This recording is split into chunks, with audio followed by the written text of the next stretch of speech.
While I was on submarines, being junior in the Navy, real junior, I had to stand lookout watches. Lookouts are well-trained professional observers. They are not just someone that they grab out of the galley and stick it there with a pair of binoculars. You are well trained because before you yell to the officer of the deck that you got to shoot at something coming at you off the port beam, you got to know that that's really the enemy and not the admiral coming out for a visit. And that's really the main reason for it.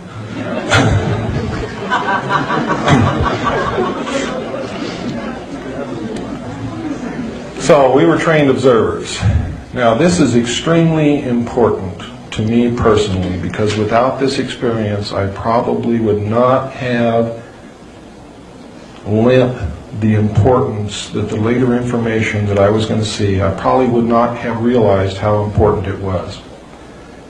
While on lookout between the Portland, Seattle area and the Pearl Harbor area, while we were traveling on the surface as port lookout, I saw a craft the size of an aircraft carrier exit the water at a range of approximately 2.5 nautical miles off the port quarter. The port quarter is approximately 45 relative degrees off the port bow. Port is your left.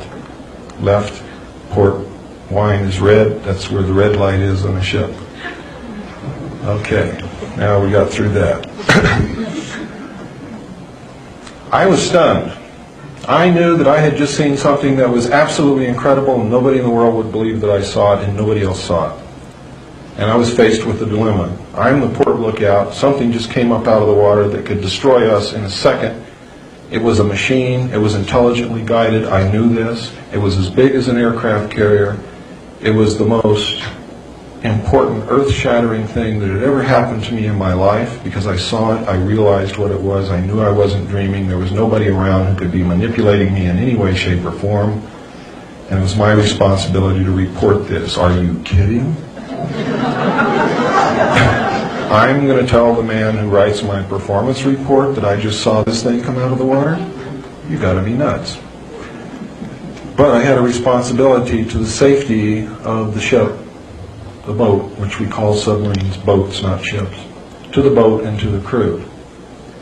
So I had to devise a method to report this. And what I did was I told the officer of the deck, Ensign Ball, I said, Ensign Ball, I saw something about 2.5 nautical miles off the port quarter, but it just flashed and I don't know what it was. Could you please help me scour that area to see if we can find it again? Now, I didn't really believe that this thing was going to show up again at all. Well, the starboard lookout heard this conversation and he turned around and started looking too, which he shouldn't have done because you're never supposed to desert your own field of responsibility, but he did. At about that time, the object came, or this object or another one just like it, came back down out of the clouds and entered the water.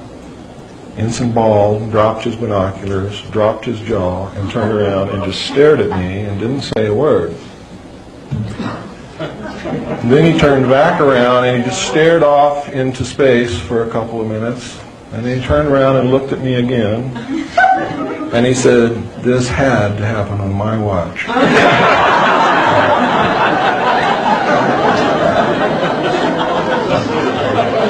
He then called the captain to the bridge, which on any naval vessel means that there is an emergency in progress. You do not call the captain to the bridge unless there is an emergency situation, unless his presence is needed. If you call the captain to the bridge and his presence is not needed, you are in deep, deeper than the submarine will dive to, trouble. And it's lucky they didn't have submarines in the old Navy when they called people. Now, the captain came to the bridge, and so did the chief quartermaster, because it was his job to come to the bridge with the captain with a 35mm camera anytime anything like this happened. This event repeated itself several times over a 7 to 10 minute period, and we watched it. They would exit the water, go and disappear in the clouds, and then another ship, or the same ship, would re-enter the water. We were told by the captain before we left the bridge, not to discuss it with the other crew members, that it was classified top secret, and that we were never to mention it to anyone. Now, the crew knew about it. How they knew about it, I don't know, but I suspect that it was picked up on sonar and radar also, in which case the sonarman and the radarman would know about it too. And I believe that is what has happened, and I believe that they were also told not to talk to anyone. But several crew members came up to me and wanted to know if we really saw a UFO, and I told them that I was not allowed to discuss what happened, and I didn't know what I saw anyway. So that was the end of that.